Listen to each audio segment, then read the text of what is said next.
Today we'll take the journey to Latisana in Italy to meet Mario Alejandro Rosato, who is probably working in his laboratory at some new invention. I wonder what that is.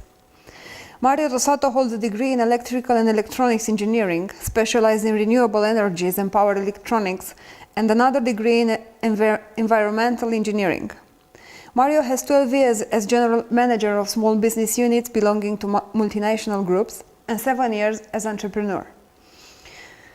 He reached the 4th place in the worldwide ranking of top open innovation problem solvers by InnoCentive.com in 2011 and has received several international awards from other bodies apart InnoCentive. He is the author of a book of biogas plant optimization and 2 books on wind turbine design, 1 patent on biological wastewater treatment process, another pending patent on anaerobic digestion, and dozens of papers and articles published. Mario is also a member of the American Chemical Society, the Spanish Association of Scientific Journalists, and the European Association of Environmental Engineers. He is fluent in English, Spanish, Italian, French, German, and Portuguese. He lives commuting between his home office in Barcelona, Spain, and his home laboratory in Latisana, Italy. Being a very curious mind, when he is not working, he spends his time visiting museums and watching documentaries. Also, researching on any subject not directly related to his professional activity is always a joy for him. Cooking used to be another of his hobbies, and also he loves sailing, but he doesn't have a yacht. Not yet. He is married without children, his parents and sister live in Argentina, and he has very few friends whom he really considers such, but hundreds of so-called friends on LinkedIn and Facebook. When it comes to films, music and books, Mario loves science fiction and classic cartoons, classic music, especially from the Baroque and early Classicist periods. He has 1.5 tons of books at home, most of them on science, engineering, and some classic literature. And I believe him. He says about himself that he is fairly good in science, but not as good in getting funding for his applied researches. When I asked Mario to give a title to his interview, he said, "Open Innovation as seen by Mario Rosato." Let's find out. There is a time difference bridge of 1 hour to reach Mario in Latisana, Italy. Let's take the shortcut and meet him now.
Good afternoon, Mario. Thank you for accepting my invitation.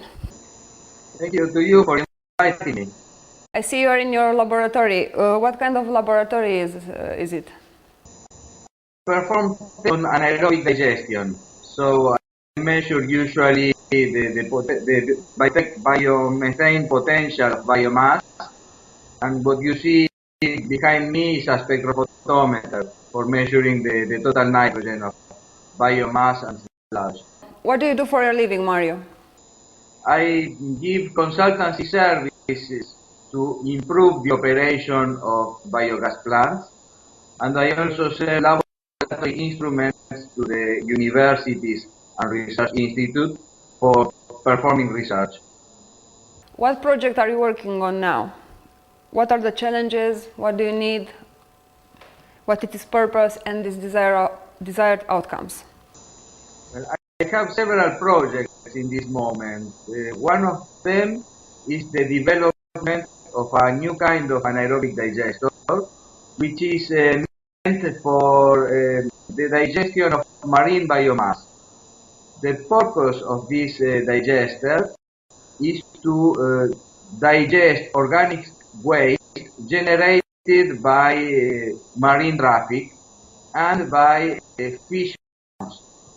As you probably know, such marine activities are very pollutant to the ocean, especially the fish farming has a very high impact on the seabed. With the technology I propose and I am developing, one could cut by half at least the pollution on the seas, and at the same time it is possible to produce biomethane in order to replace at least partially the diesel oil which is being burnt by vessels, by marine vessels, and in that way we could also diminish the pollution caused by maritime activities. This is a technology I have the intention to patent. Now what I am looking for is somebody to fund actually the patenting, which is very, very expensive, unfortunately, and also to build the first prototype. The second project I am working on is a system to recover lead oxide from the cathodic ray tube glass. As you probably know, cathodic ray tube glass has been replaced by new flat LCD panels in PCs, in TVs, and all those kind of appliances. So there are millions of tons of this glass which can contain up to 30% of lead. The EPA in the USA and also the European community consider this glass as a highly toxic waste because it contains a high amount of lead, and the lead can be washed by the rain and be conveyed to the sea or to the rivers, polluting the life there. So it is very important to be able to recover it. But unfortunately, there is no use for that kind of glass.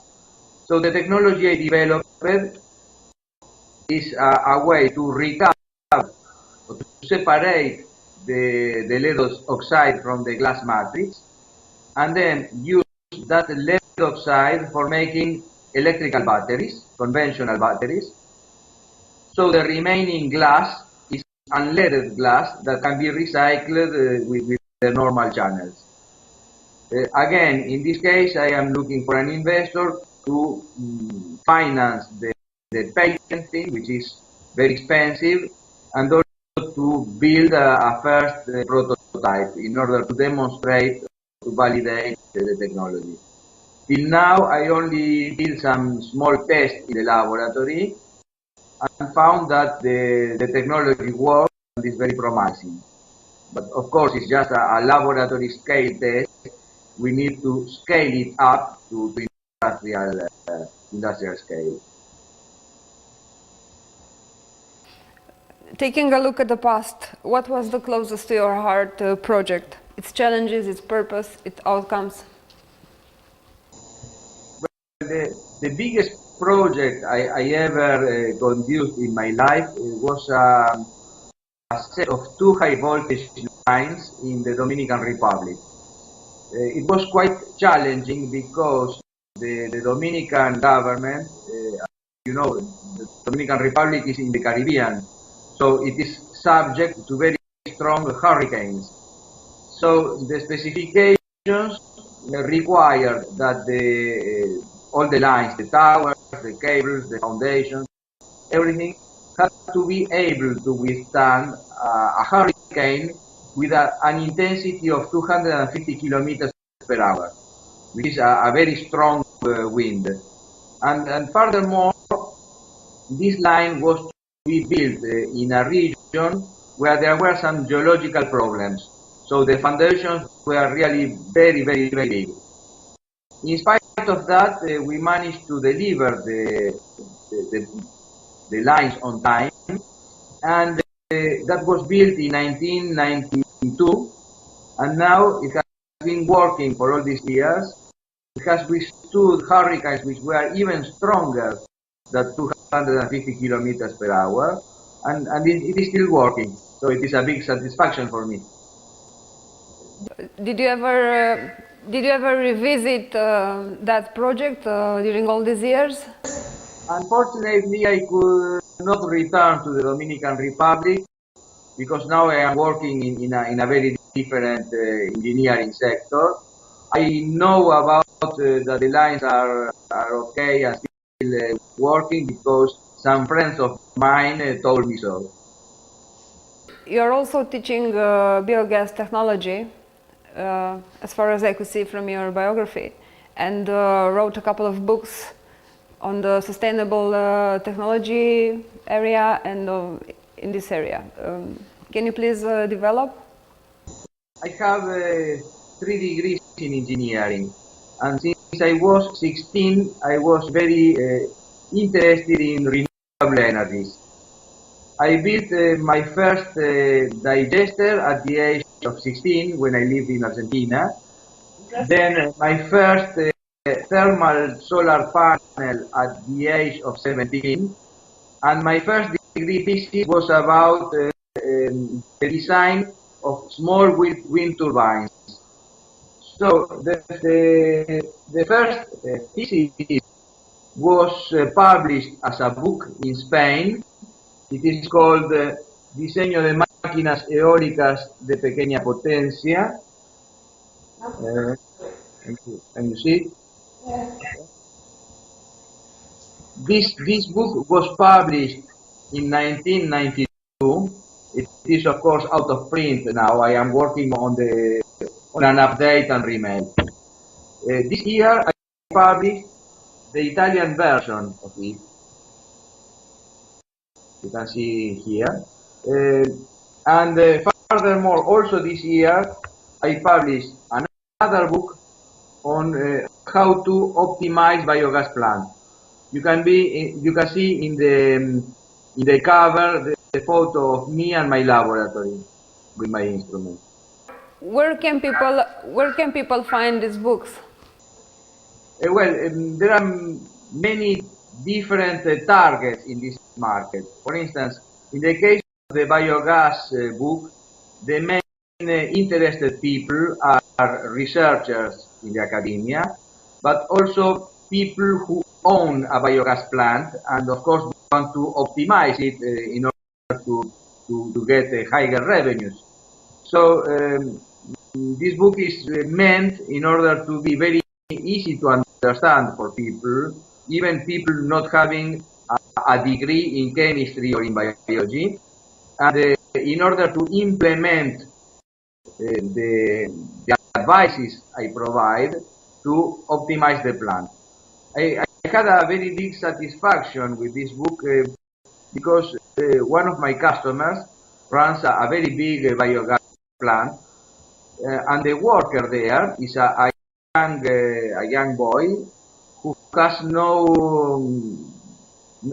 diploma, he would have liked to study at the university, but his family is quite poor and he was not able to. Now he has professionalized his job, and he has become the in charge of the laboratory. So he's very happy with that, because from the human point of view, he's not any longer just a manual worker. He's a laboratorist, and the side effect of professionalizing people, even people with no professional profile, has led the plant to be better managed, because now they have received an instruction. They are of course very clever people. They are just can be people with no studies, but they are not stupid. They are very clever. So they learn which the tricks of this job are, and they are able to be absolutely independent. They just call me when they have some particular problem, something out of the normal. But in general, I would say that 90% of the time, with my method and my book, they have become completely autonomous in managing a very complex plant as a biogas plant is. So that was a very big satisfaction satisfaction for me, both from the professional and from the human point of view. And where can people find your books? Are they also online in? Yes, actually, the one in Spanish can be only found in the university libraries in Spain. Unfortunately, it is out of print, so I am working on a new edition. The other two can be found on. They can be actually purchased on internet. Of course, they are for the moment only in Italian. I am working on the translation to English of the book about biogas, and the translation to English, the book on wind turbines, will follow next year. The next question is about volunteering activities, if you are involved in any volunteering activities. I didn't catch that question. What do you mean with volunteering? It's good. I love this question. Yes, you had a point. No paid work. Okay. No paid work. But I found it being a very good question. Yes, let me think a bit about a politically correct answer. Not pay work or work paid under your market value. Let's put it like this. Yes, I understand the point. Are you involved in any volunteering activities? In general, no. I would like to, but unfortunately with the global crisis, I am not in the position to work for free. When I can, I collaborate with some universities, giving some kind of training to the students in my own lab. Of course, it's a win-win agreement in the sense that I provide the students a possibility of working actually on true real-life cases, and I get some help in doing my job without having to pay for personnel. I have also collaborated with an Indian university 2 years ago. I won a prize for the development of a concept of a home digester, but unfortunately my goal was actually to bring that to the market in order to earn at least the research code. The problem is that my Indian partner was not able to find an Indian investor willing to develop this kind of product, because basically it is a product for the poor. So where if you earn €2 per each unit sold, is already a good deal. Such low margin in general is not attractive for investors. So from the human point of view, I would like to work in this kind of projects with high social contents, but on the other side, I must pay my bills at the end of the month, so I can't really afford it. But the government and the grants and all the other financing sources, aren't there possibilities to developing this kind of social economic projects? In the paper, yes. In the real life, I really find quite difficult getting funded. Just to be honest, I was working in a 7th framework program project paid by the European Community. I had to be paid the balance of the project at the beginning of this year, and I cashed the balance yesterday. So for a small company like me, 1 year delay in the payment is really very tough to survive. In the case of social projects, I have tried with two NGOs, but my experience with one of them was quite negative. But don't you think that designing solutions in open innovation for the hope of payment Don't you think this is also a kind of volunteering, alternative volunteering? Let's call it like that. Yes, indeed it is a kind of alternative volunteering, but again, it is quite time-consuming, and for an entrepreneur, like a small entrepreneur like myself, I don't have a multinational company. Time is money, so really I can't afford paying too much time to this kind of projects, although I would like to. But solving so many challenges in open innovation, it's also a kind of volunteering. Yes, yes, it is. In the case of the InnoCentive challenges, I won one challenge from the Rockefeller Foundation, which was meant to help people in Kerala, in India, to source for rainwater, because it is a region where there is a strong shortage of potable water, and people are very poor, so they cannot buy bottled water like we do in Europe. So I designed a low-cost tank for rain harvesting. In that case, it was a very interesting project, because I earned $10,000, which for a small company like mine is a lot of money. And at the same time, the project was something useful. The negative aspect is that I was not involved in the implementation of the project.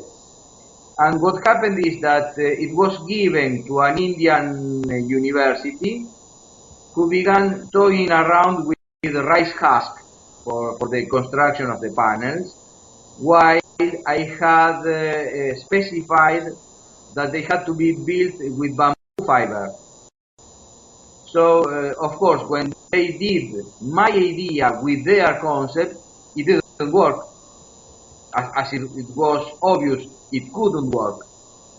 So that was the negative aspect in working with that.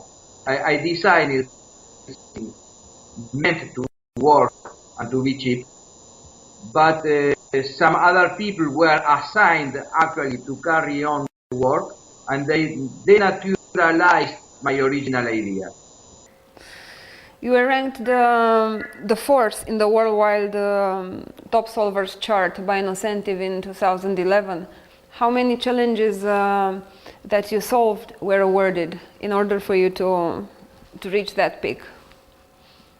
I must say that 2011 was a very nice year for me, because I was awarded 4 challenges.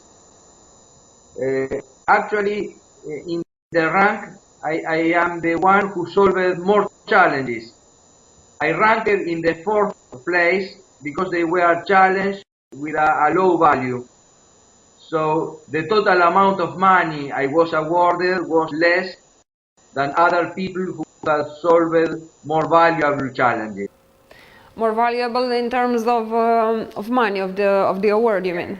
Yeah. Yes, actually, for instance, challenges from the pharmacy industry are very consistent from the point of view of the money awarded, because, as you know, pharmacy industry is a very rich industry, and research for them costs a lot of money. So they can afford offering $100,000 or so. Since I work on challenges for small industries or even for social projects, like the case of the Rockefeller Foundation, they are usually challenges, quite challenging from the technical point of view, but unfortunately with a very small amount of money. They have a high value in terms of innovation and technology and social impact, but they are not valued the same in terms of money.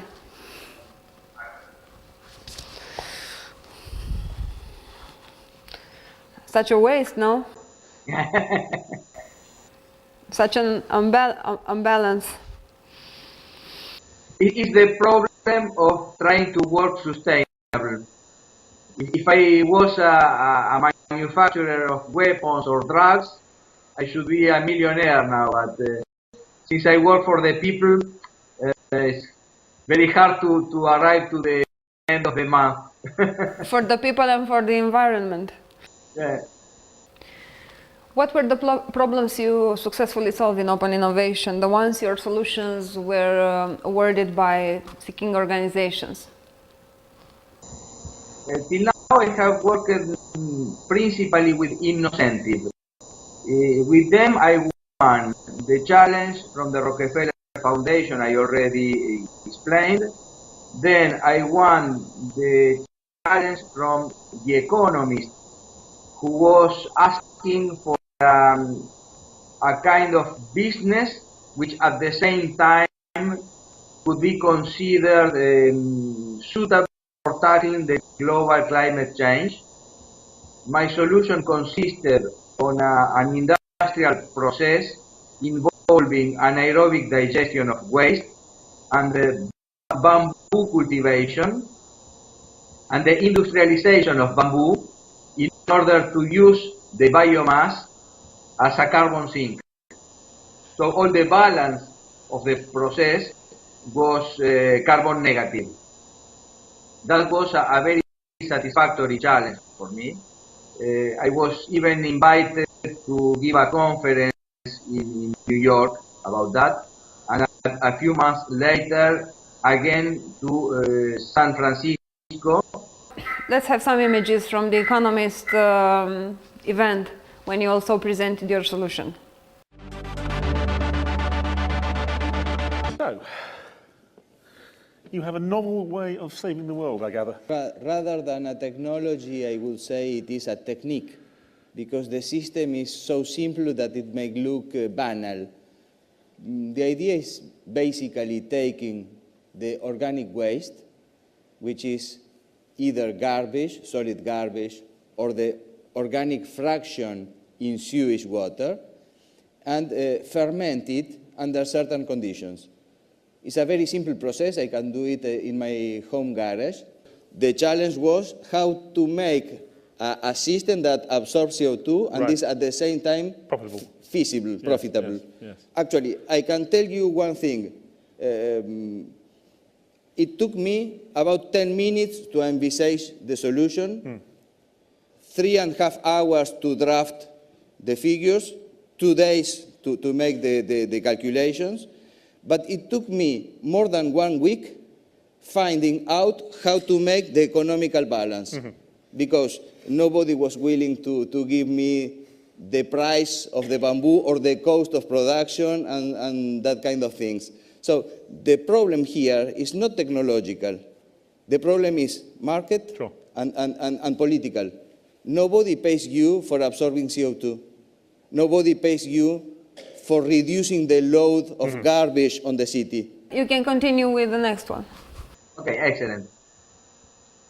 So the next challenge I won was that of the Environmental Defense Fund. They were seeking for a system that allows capturing nitrates from the agricultural activities in order to avoid nitrates being washed out by rain and polluting the sea and the lakes and the river waters, which, as you know, cause eutrophication and dead zones. Again, my solution was based on bamboo cultivation. I proposed the synergical cultivation of bamboo together with the traditional crops, because bamboo is a plant that absorbs a lot of nitrogen. So in that way, the nitrates can be captured biologically before reaching actually the water bodies. The next challenge was that of the Electronic Consumer Association. They were seeking for a way to decontaminate the CRT glass. I explained it already at the beginning of this interview how the solution works. Then another challenge I won was that of an anonymous company who just makes waffles, pastries. They have a very concrete industrial problem, which was cleaning the charred deposits from the plates used for making waffles. My solution is very simple. It's based on the laboratory experience I have every day here in my laboratory in Latisana. If you place a charred metal plate in a muffled oven at a temperature over 500 degrees, the char will automatically enter into spontaneous combustion. So you will get a very clean plate with some ash probably, which is easily washable, but substantially clean as a new plate. And so it's a very easy process. It's very cheap because a muffled oven is relatively cheap. And I was awarded a prize for that. Then the last challenge I solved was that of an anonymous company that produces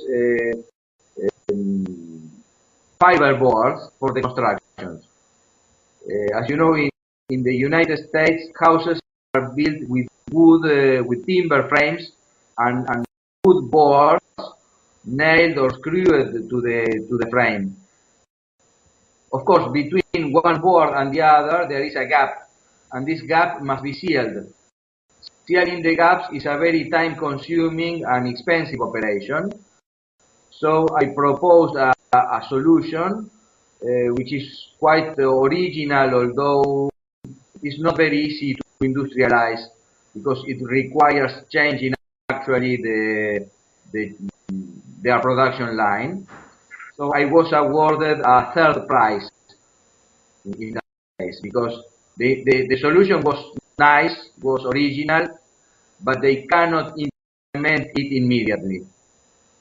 So I got only the third prize. How did all these awards from Open Innovation changed your life? What changed? Well, apart of the money, which is not very much but always helps, it was quite important for me in order to keep my brains always active, because I hate routine work. So it's a way to break a routine, inventing new things. Probably the award on the CRT recycling has the potential to change my life because it's something that has a potential high market value. As I explained, the problem I'm facing now is that the award was just $5,000, and with that I cannot pay an international patent because actually 10 times more. And performing the research could mean another $50,000. So I am blocked on that technology because of lack of funding. But potentially that idea could open me the possibility of starting a second company, a part of the one I already run. The seeking organizations that awarded your solutions, were they only from the United States? They're also from Europe? Where? As far as I know, they were all from the United States. One of them was anonymous, because then in that case I don't really know from where they were, but the other ones were American. When did you start to solve problems in open innovation? How did it happen? It happened as an internal challenge between me and a friend of mine. My friend is a researcher in India, and I didn't even know about the existence of InnoCentive.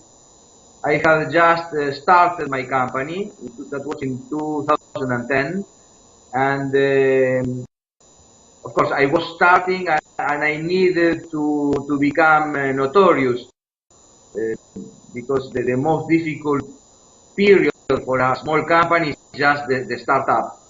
So solving challenges was a way to get my name known to the market and also to earn some money. So it was a compound push in order to solve the challenges, both for money and for notoriety. It was scientist kind of fun, no? Yes, it was a gentle challenge. I always say my Professor Saravanane is like a brother for me. Actually, I call him brother. Do you still solve problems in open innovation? When I can, yes. Unfortunately, I have noticed that most of the challenges now are focused mainly on pharmaceutical industry and big enterprises. For instance, I've seen some challenges I could potentially solve, like the one of Enel. Enel is the national power company in Italy, but for personal reasons, I would not like to give my knowledge to the Enel. It's just a kind of protest. What motivates you to continue solving problems in open innovation? Besides the monetary awards?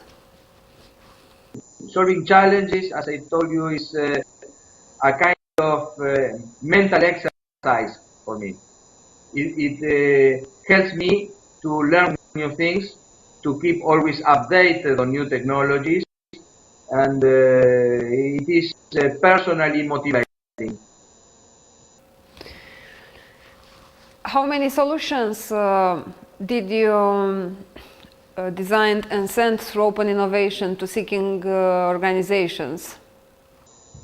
In total, I proposed five solutions through open innovation, plus other 2 solutions which I was seeking for private funding from venture capitals or business angels.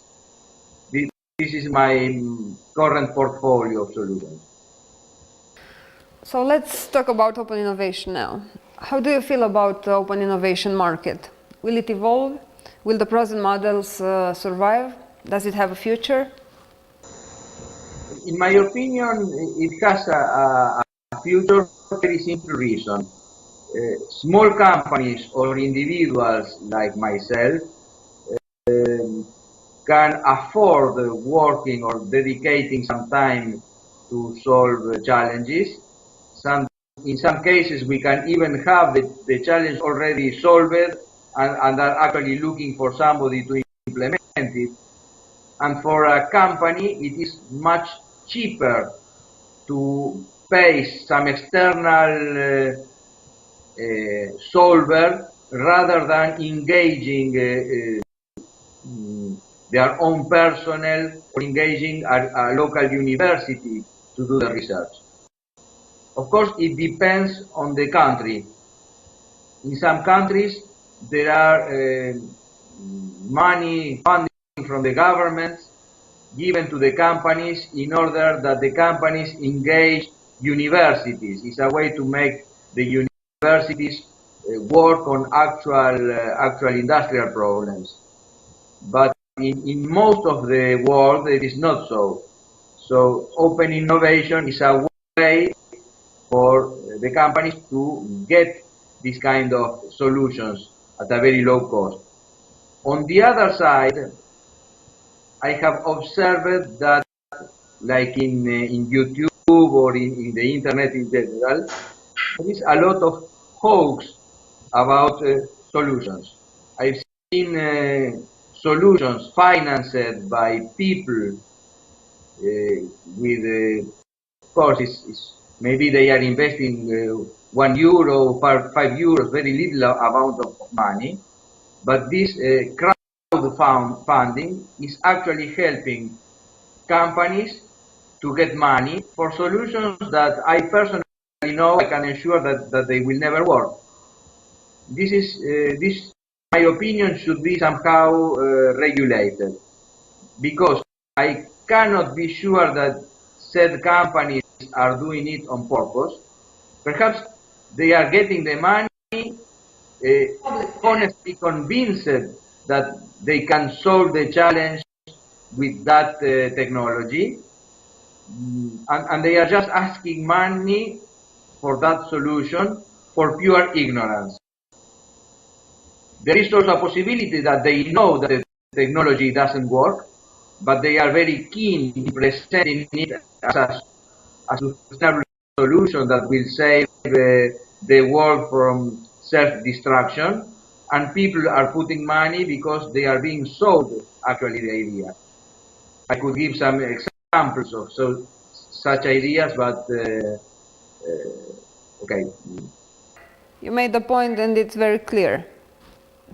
As you already know, and maybe you also dreamed about at some point, solvers have this dream of being part of their awarded solution implementation and development process. But most of the seekers don't really do that. What kind of motivation do you think seeking organizations need in order to engage the solvers they awarded in the further solution development process? It's really hard to understand why the seekers usually do not involve us solvers in the implementation. Probably they believe that they have enough competence in their own staff, and they don't want to pay some extra cost. Maybe that's the main reason why they do not engage us. The other possibility is just like in the case of Enel, is just greenwashing. They are offering an award for a solution, which for them is just peanuts, and the only return they are expecting is just advertising that the company has awarded somebody for a green solution, but they actually intend to continue burning coal and making nuclear energy. So that's why they will never implement the solution, really. It's a scenario. It's a possible scenario. In your opinion, how do you think innovation will be done 10 years from now? I think it will be always harder and harder to make innovation, because everything is already invented. And in order to invent new things, it is usually necessary to have a lot of toolings, instruments, things that are expensive. For instance, consider the beginning of the 20th century. In those years, Thomas Alva Edison and Nikola Tesla and Lord Kelvin were still able to invent and develop things in the garages of their homes, or more or less a laboratory which is more or less like a modern garage. Today, it is really difficult to invent something new in a garage. For instance, myself, in my laboratory, I already have somehow like 50,000 euros immobilized in different instruments, just for a very specific sector, which is anaerobic digestion. Imagine if I should buy instruments and toolings for each challenge I want to solve. I would spend more money in innovation than what I actually earn from the prices. So it's really tough to develop something without means, in that sense. What's the next thing after open innovation? Well, it's really very hard to say. Probably they could be some kind of collaborative platform between individuals, universities, and business angels. That could be a kind of widening the open innovation to a higher scale. It's just a theoretical supposition. I don't really know how that could be implemented. In order for somebody to put millions of euros on a project, there must be also some kind of mutual trust between solver and seeker. This is what actually is lacking in crowdsourcing. We don't know who the seeker is. The seeker hardly knows who the solver is. Usually there is no direct contact, and in many cases there is also a big distance between the seeker and the solver. So different cultures, different regulations, because we live actually in different countries. So that makes also difficult for seeker and solver To make something together.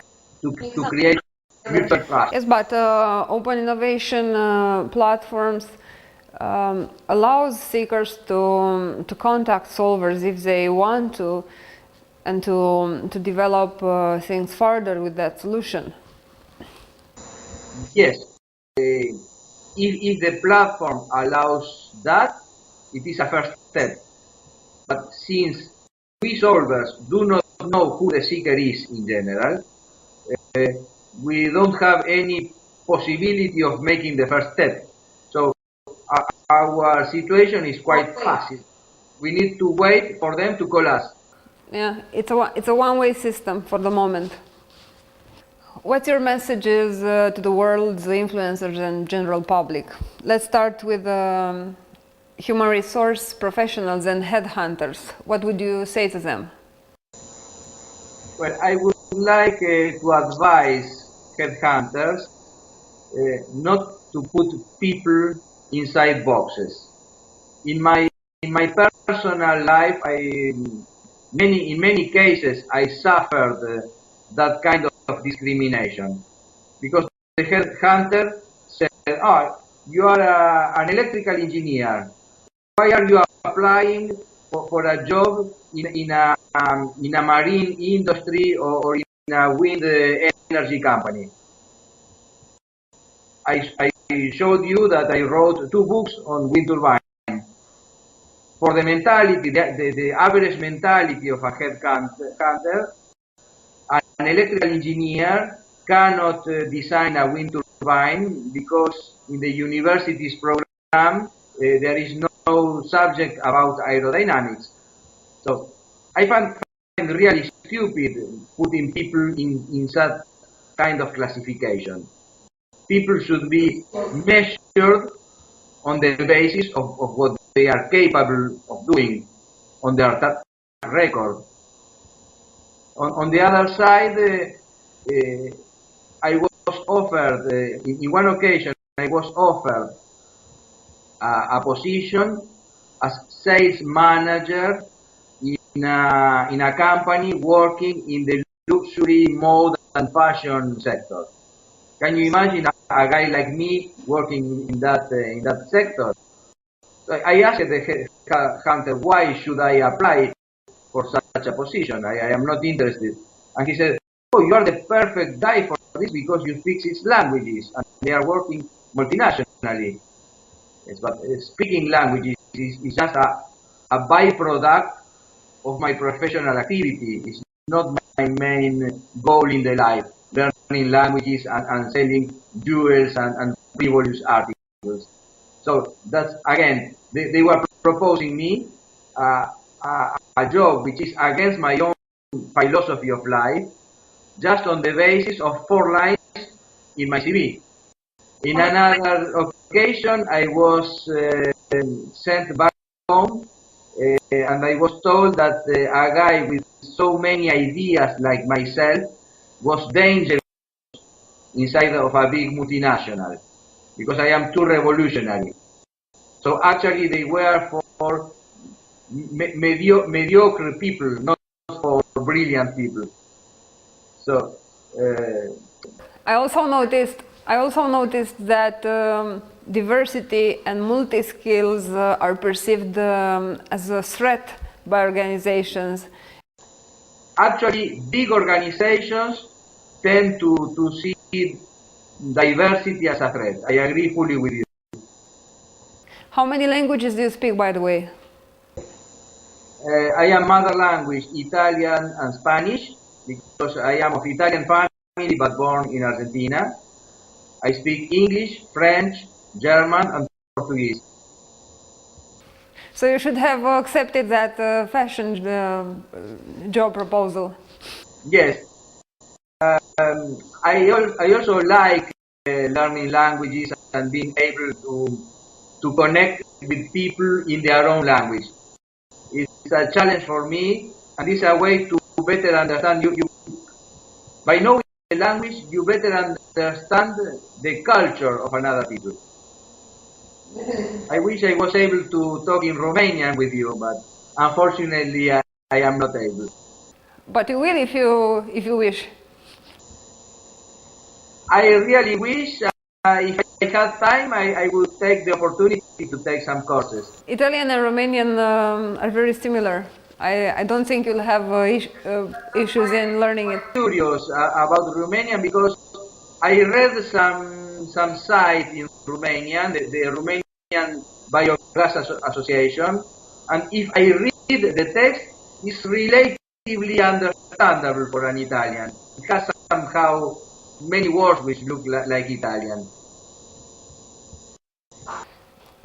What's your message to CEOs, to board of executives, to decision makers from the organizations in general? The best advice I can give them is not to be afraid of brilliant people. Brilliant people are here to help them, not to be their competitors. Especially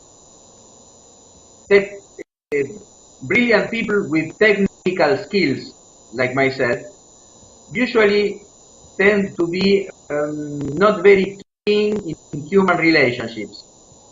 So, at least in my personal case, I would be really very happy finding somebody who allows me to solve technical problems and then actually takes over the control of the company, the sales, the finance, and those aspects in which I am not an expert, I am not even interested in. Okay? So rather than seeing us as a threat, they should see us as a complement of their own activity. It's an opportunity. An opportunity, exactly. What's your message to the educational system, to the leaders of worldwide universities? I could be very critical about the university and research system.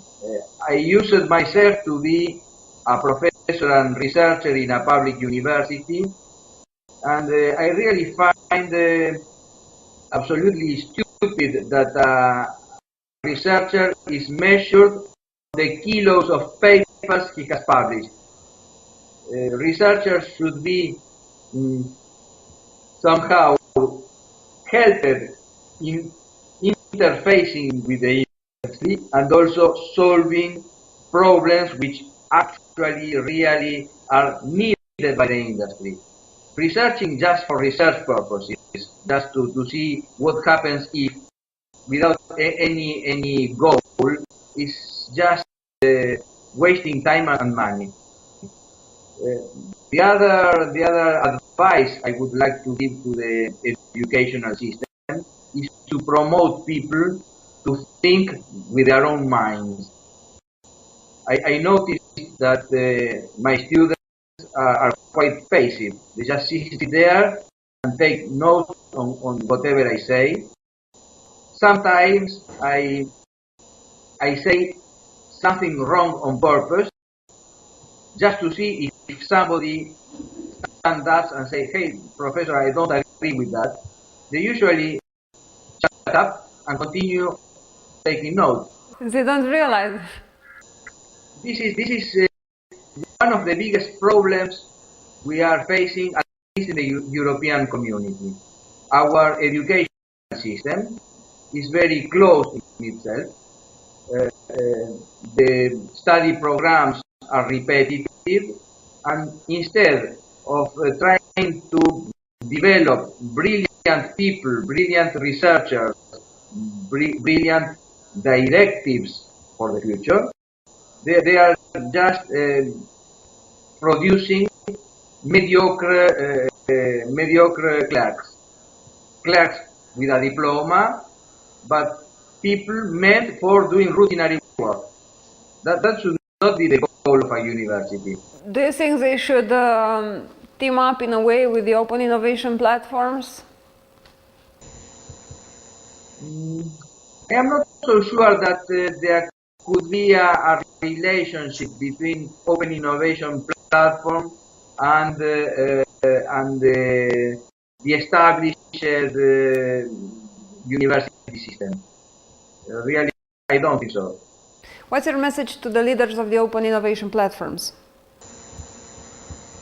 Well, I would advise them to try to be a bit more social, in the sense of allowing more direct contact between the seekers and the solvers.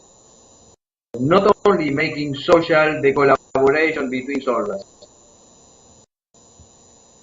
I mean, we need to create some kind of collaboration between innovation, industry who is able to implement the innovation, but a third pillar is missing here, which is funding. So open innovation, in my opinion, should also include open funding.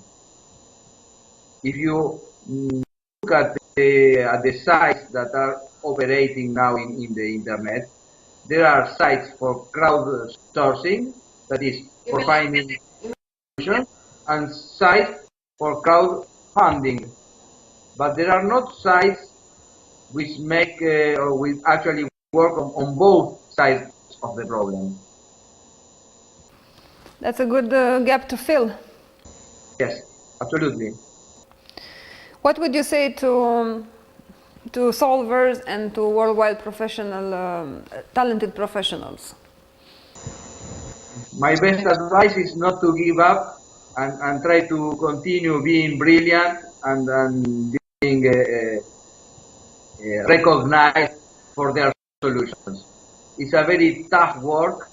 Sometimes it doesn't pay immediately, but I am sure that in the long term, the survival of our planet and humanity will depend on our capacity to innovate. That's very empowering. Where can people find you if they want to reach you, to get in touch with you? Your website, your email address? It's very easy. If you just write Mario Alejandro Rosato on Google, or if you type www.sustainable-technologies.eu, that will bring you to my web page, and from there you can contact me. Thank you very much for your time. It was very nice talking to you, Mario. It was my pleasure. Bye-bye.